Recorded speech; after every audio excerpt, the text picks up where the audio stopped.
Gênesis capítulo 21. Neste capítulo vamos tratar de Isaque e Ismael. Comecemos com o nascimento de Isaque, o filho da promessa. E o Senhor visitou a Sara, como tinha dito, e fez o Senhor a Sara como tinha falado. Aqui temos o cumprimento da promessa, o fruto bendito da esperança paciente em Deus. Ninguém jamais esperou em vão. A alma que se agarra às promessas de Deus, pela fé, tem uma realidade estável que nunca lhe faltará. Assim aconteceu com Abraão, assim aconteceu com todos os fiéis através dos séculos, e assim será com todos aqueles que podem, em alguma medida, confiar no Deus vivo. Oh! É uma bênção maravilhosa termos o próprio Deus como a nossa parte e lugar de descanso no meio das sombras insuficientes desta cena através da qual estamos de passagem, termos a nossa âncora lançada dentro do véu, termos a palavra e o juramento de Deus, as duas coisas imutáveis, para nos apoiarmos, para a conforto e tranquilidade das nossas almas. Quando a promessa de Deus se apresentou perante a alma de Abraão como um fato realizado, ele podia muito bem compreender a futilidade dos seus esforços para alcançar essa realização. Ismael não servia, de modo nenhum, tanto quanto dizia respeito à promessa de Deus. Ele podia proporcionar alguma coisa para as afeições da natureza, de modo a enlaçá-las, tornando assim mais difícil a tarefa que Abraão teria depois que cumprir, mas não era de modo nenhum vantajoso para o cumprimento dos propósitos de Deus, ou para a confirmação da fé de Abraão, era antes o contrário. A natureza nunca poderá fazer alguma coisa para Deus. O Senhor tem de visitar, o Senhor tem de fazer, e a fé deve esperar, e a natureza deve estar tranquila, sim, deve ser inteiramente posta de parte como morta, uma coisa inútil, e então a glória divina pode brilhar, e a fé acha nesse brilho seu rico galardão. E concebeu Sara e deu a Abraão um filho na sua velhice, ao tempo determinado, que Deus lhe tinha dito. Existe alguma coisa como o tempo determinado por Deus, o seu tempo próprio, e por ele os fiéis devem estar contentes em esperar. Pode parecer um tempo longo, e a demora no cumprimento da esperança pode tornar o coração fatigado, porém a mente espiritual achará sempre o seu alívio na certeza de que tudo concorre para a manifestação ulterior da glória de Deus. Porque a visão é ainda para o tempo determinado, e até ao fim falará, e não mentirá, se tardar, espera-o, porque certamente virá, não tardará, o justo, pela sua fé, viverá. Abacuque 2 versículo 3 e 4. Fé maravilhosa! Mostra-nos no presente todo o poder do futuro de Deus, e alimenta-se da promessa de Deus como de uma realidade presente.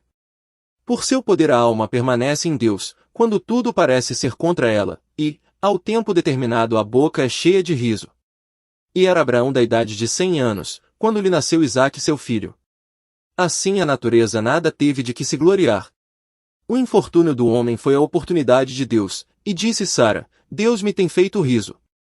Tudo é vitória quando Deus pode manifestar-se.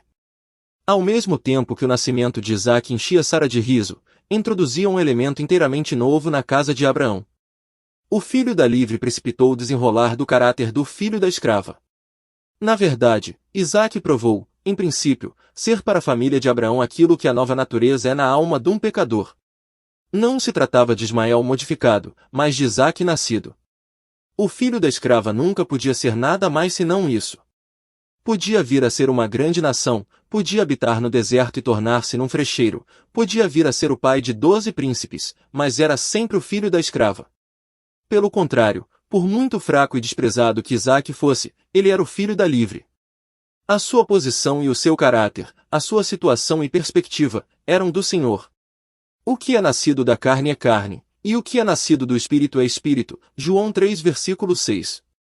A regeneração não é a mudança da velha natureza, mas a introdução de uma nova, é a implantação da natureza ouvida do último Adão por operação do Espírito Santo, com fundamento na redenção consumada por Cristo, e em perfeito cumprimento com a vontade soberana ou desígnio de Deus.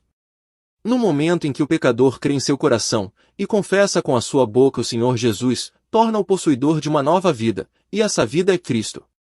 É nascido de Deus, é um filho de Deus, é um filho da livre. Leia por favor, Romanos 10 versículo 9, Colossenses 3 versículo 4, 1 João 3 versículo 12, Gálatas 3 versículo 26, e capítulo 4 versículo 31. Tem que ficar claro para todos que a introdução da nova natureza no crente não altera, no mínimo, o caráter verdadeiro e essencial da velha natureza.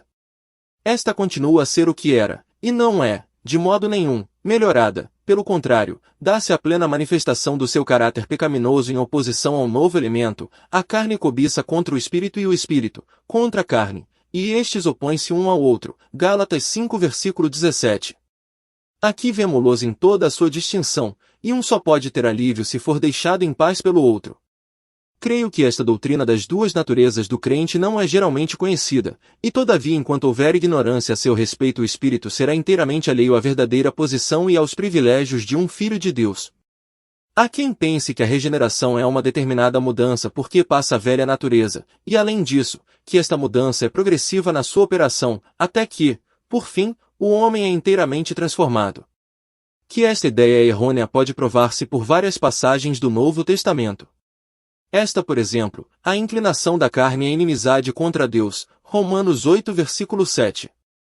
Como pode aquilo de que assim se fala jamais passar por qualquer melhoramento?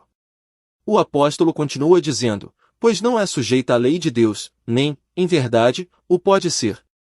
Se não pode ser sujeita à lei de Deus, como pode ser melhorada? Como poderá sofrer alguma alteração? Outro tanto, o que é nascido da carne é carne, João 3 versículo 6. Faça-se o que se fizer com a carne, e será sempre carne. Como diz Salomão, ainda que pisasses o tolo com uma mão de grau, entre grãos de cevada pilada, não se iria dele a sua estultícia, Provérbios 27 versículo 22. Não vale a pena procurar fazer a loucura sábia, é preciso introduzir sabedoria celestial no coração que apenas tem sido governado pela loucura. Também em Colossenses 3 versículo 9, já vos despistes do velho homem. O apóstolo não diz, melhorastes, ou procurais melhorar o velho homem, mas já vos despistes dele. Isto dá-nos uma ideia inteiramente diferente. Existe uma grande diferença entre procurar remendar um vestido velho e pô-lo inteiramente de lado para usar um novo. Esta é a ideia da última passagem reproduzida. E pôr de lado o velho e vestir o novo. Nada pode ser mais claro e simples. Podíamos multiplicar facilmente as passagens para provar o erro da teoria respeitante ao aperfeiçoamento da velha natureza, para provar que a velha natureza está morta em pecados, e é inteiramente incapaz de ser renovada ou melhorada, e que, além disso, a única coisa que podemos fazer com ela é conservá-la debaixo dos pés no poder daquela nova vida que temos em união com a nossa cabeça glorificada nos céus. O nascimento de Isaque não melhorou Ismael, mas apenas ocasionou a verdadeira oposição deste ao filho da promessa. Pôde ter uma conduta pacífica e irrepreensível até Isaque ter feito a sua aparição, mas então mostrou o que era perseguindo e ridicularizando o filho da ressurreição. Qual era logo o remédio? Melhorar Ismael? De modo nenhum, mas, deita fora esta serva e o seu filho, porque o filho desta serva não herdará como meu filho, com Isaque, versículos 8 ao 10. Aqui estava o único remédio. Aquilo que é torto não se pode endireitar, Eclesiastes 1 versículo 15, portanto, é preciso livrarmos-nos inteiramente do que é torto e ocuparmos-nos com aquilo que é divinamente reto. É tempo perdido procurar endireitar uma coisa torta. Por isso todos os esforços tendentes a melhorar a natureza são completamente fúteis, tanto quanto diz respeito a Deus. Pode ser muito bom para os homens melhorarem aquilo que é útil para si próprios, mas Deus deu a fazer aos seus filhos alguma coisa infinitamente melhor, cultivar aquilo que é sua própria criação, e cujos frutos, apesar de não servirem, de nenhum modo, para exaltar a natureza, são inteiramente para seu louvor e glória. Ora, o erro em que caíram as igrejas da Galácia foi a aceitação daquilo que apelava para a natureza. Se vos não circuncidardes, conforme o uso de Moisés, não podeis salvar-vos. Atos 15 versículo 1. Aqui vemos como a salvação se tornava dependente de alguma coisa que o homem podia ser, fazer, ou guardar. Isto importava em deitar por terra toda a obra gloriosa da redenção, a qual, como o crente sabe, assenta exclusivamente sobre o que Cristo é e o que ele fez. Tornar a salvação dependente, de qualquer maneira, de alguma coisa inerente ao homem, ou a fazer pelo homem, é pô-la inteiramente de lado. Por outras palavras, Ismael tem que ser posto fora, e todas as esperanças de Abraão devem depender daquilo que Deus fez, e deu, na pessoa de Isaque. Escusado será dizer que isto não deixa nada em que o homem possa gloriar-se.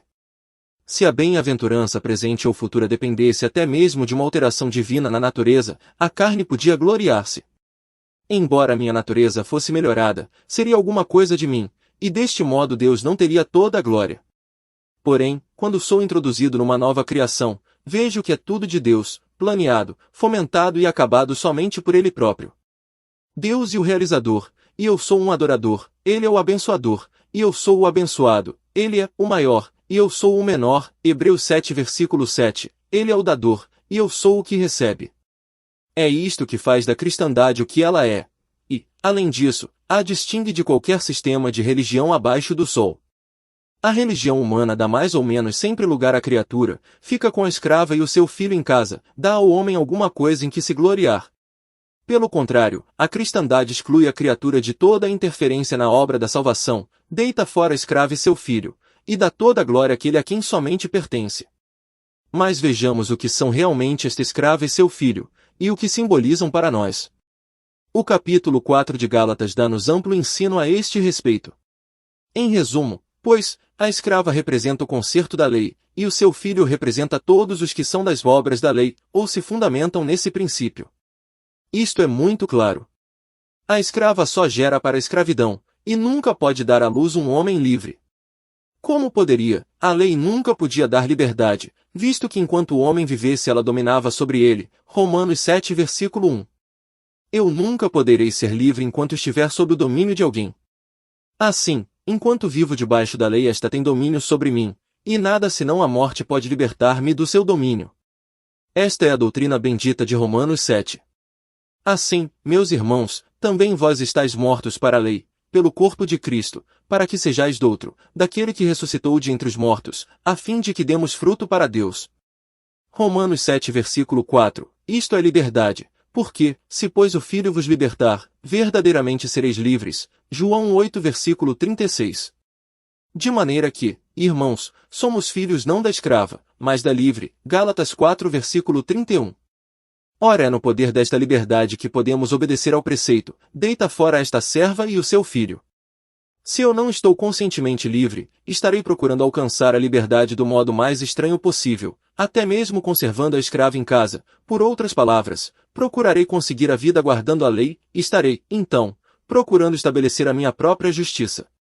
Sem dúvida, haverá nisto tudo um esforço para deitar fora este elemento de escravatura, porque o legalismo é próprio dos nossos corações. E pareceu esta palavra muito má aos olhos de Abraão, por causa de seu filho. Contudo, por muito má que seja, é conforme com a mente divina que permaneçamos firmes na liberdade com que Cristo nos libertou, e não tornemos a metermos-nos debaixo do jugo da servidão. Gálatas 5 versículo 1. Possamos nós, prezado amigo, compreender tão inteira e praticamente a bem-aventurança da provisão de Deus por nós em Cristo, que acabemos com todos os pensamentos acerca da carne, e tudo o que ela pode ser, fazer ou produzir. Existe tal plenitude em Cristo que torna todo o apelo à natureza supérfluo e vão.